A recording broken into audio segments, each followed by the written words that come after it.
राष्ट्रपति द्रौपदी मुर्मू अपने 5 दिवसीय मध्य प्रदेश दौरे के तहत गुरुवार सुबह इंदौर पहुंची। एयरपोर्ट पर राज्यपाल मंगू भाई पटेल और मुख्यमंत्री डॉक्टर मोहन यादव ने उनका स्वागत किया। इसके बाद राष्ट्रपति वायुसेना के हेलीकॉप्टर से बैतूल के लिए रवाना हुई, जहां वे ब्रह्म कुमारी के कार्यक्रम में शामिल हुई। राष्ट्रपति द्रौपदी मुर्मू का विशेष विमान सुबह इंदौर एयरपोर्ट पहुंचा। राष्ट्रपति के आगमन को लेकर एयरपोर्ट पर सुरक्षा के कड़े इंतजाम किए गए। मुख्यमंत्री डॉक्टर मोहन यादव और राज्यपाल मंगू भाई पटेल ने पुष्पगुच्छ भेंट कर उनका स्वागत किया।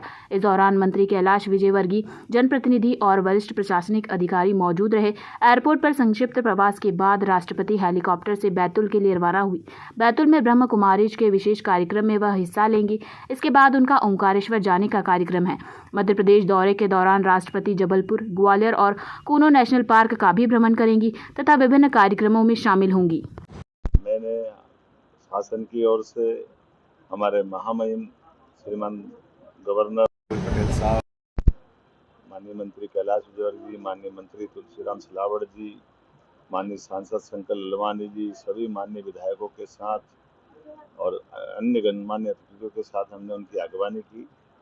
हम सबका सौभाग्य है यशस्वी प्रधानमंत्री श्रीमान नरेंद्र मोदी जी के नेतृत्व में गवर्नर, महामहिम राष्ट्रपति सभी हमारी अब रोजमर्रा की या खास करके ऐसी महत्व की उल्लेखनीय सरकार के द्वारा चलाई जाने वाली व्यवस्थाओं में भी सहभागी होते हैं और हमको गौरवान्वित भी करते हैं।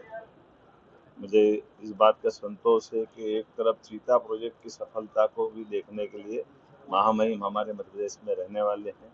दूसरी तरफ सिकल सेल एनीमिया की जो चुनौती है, उससे जुड़े भी स्वास्थ्य संबंधी अत्यंत गंभीर लेकिन दूरगामी दृष्टि से उस पर सरकार के द्वारा जिस प्रकार से रणनीति बनाई जा रही है, काम किया जा रहा है, उस कार्यक्रम में भी महामहिम शामिल होगी। ईश्वरी प्रजापति ब्रह्म कुमारी के कार्यक्रम में भी आप स्वयं शामिल होकर के स्वयंसेवी संस्थाओं को भी, ऐसे आध्यात्मिक संस्थाओं के प्रति भी अपना सरकार का दृष्टिकोण उनके माध्यम से समझने को हमको मौका मिलेगा। मैं अपनी ओर से मध्य प्रदेश की धरती पर उनका स्वागत करता हूं, अभिनंदन और करता हूं कि उनका ये पूरा दौरा हमारे लिए उत्साह उमंग बढ़ाने वाला रहेगा। हम अपनी धरती पर पुनः उनके आगमन का आनंद के साथ सभी लोगों की ओर से स्वागत करते हैं। सीएम साहब, आपको 2.5 साल पूरे हुए हैं, क्या लगता बहुत कुछ माइलस्टोन है छूट गया है जो आपको लगता है कि अभी करना बाकी है? पलट के देखते हैं तो लगता है कि काफी कुछ कर दिया और आगे देखते तो लगता है कुछ किए ही नहीं, बहुत बाकी है। तो मुझे इस बात का आनंद है कि जैसे हमने नक्सलवाद को आखिरी सलाम, लाल सलाम को आखिरी सलाम किया है, ये हमारे लिए उल्लेखनीय उपलब्धि। ऐसा लगता था कि तो असंभव है, लेकिन यशस्वी प्रधानमंत्री श्रीमान नरेंद्र मोदी जी के नेतृत्व में, माननीय गृह मंत्री अमित शाह जी के कुशल नेतृत्व में जिस प्रकार से नक्सलवादियों से निपटने में मध्य प्रदेश सफल हुआ है, मैं एक तरह से भारत सरकार के माननीय प्रधानमंत्री जी को बधाई देना चाहूँगा। उनके 12 साल के सफलतम शासनकाल में ये अगर राज्य की दृष्टि से देखा जाए तो हमारी सबसे बड़ी चुनौती थी, जहां कांग्रेस के शासनकाल में ये विशाल सपेला दंश पूरे प्रदेश ने भोगा। खुद कांग्रेस के मंत्री को भी हमारे राज्य के अंदर ये शर्मनाक घटना घटी, उनके अपनी जान की बाजी लगाना पड़ी। मुझे संतोष है कि हमने सबने मिलकर माननीय प्रधानमंत्री जी के नेतृत्व में इसको न केवल समूल नष्ट किया बल्कि विकास की बयार बालाघाट, मंडला, डिंडोरी में प्रारंभ हुई।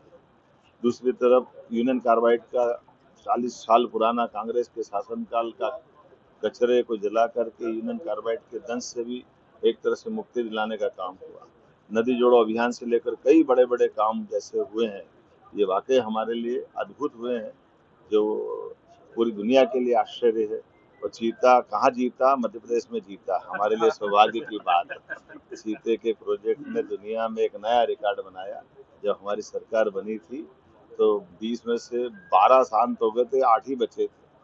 शुरू में तो संकट भी था कि सरकार चलाए कि चीता बचाए, लेकिन भगवान की दया से चीता भी बचा और सरकार के साथ आनंद के लिए ऐसे कई अच्छे अवसर आए, जिसके आधार पर जलगंगा संरक्षण अभियान गंगा दशमी से लगा करके हर त्योहार को सरकार के साथ जोड़ करके समाज की चेतना में कदम से कदम मिलाकर सनातन संस्कृति के भी उत्सवों के साथ जब आनंद आता तो हमने एक दिन 4 साल में पढ़ने वाली बसंत पंचमी पर धार में नमाज भी कराई और पूजा भी कराई और शांतिपूर्वक। और भोजशाला के निर्णय का परिपालन 750 साल पुराना एक विवाद माननीय न्यायालय के निर्णय का पालन कराने में सरकार की सफलता के साथ हम सब गौरवान्वित होते हैं। कई सारे medical college, PM excellence college, नई यूनिवर्सिटी, बोलने के लिए तो मैं बहुत देर तक बोल सकता हूँ, लेकिन हम ये सारे उल्लेखनीय काम है जिसको पलट के देखते तो 2.5 साल की ये गौरवशाली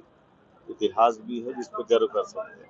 लेकिन आगे देखते हैं तो अभी हमको अपने राज्य के अंदर औद्योगिकरण से लगा करके कई सारे सेक्टर में, यद्यपि ये बात सही कि सबसे कम बेरोजगारी की दर अगर कहीं है तो मध्य प्रदेश में।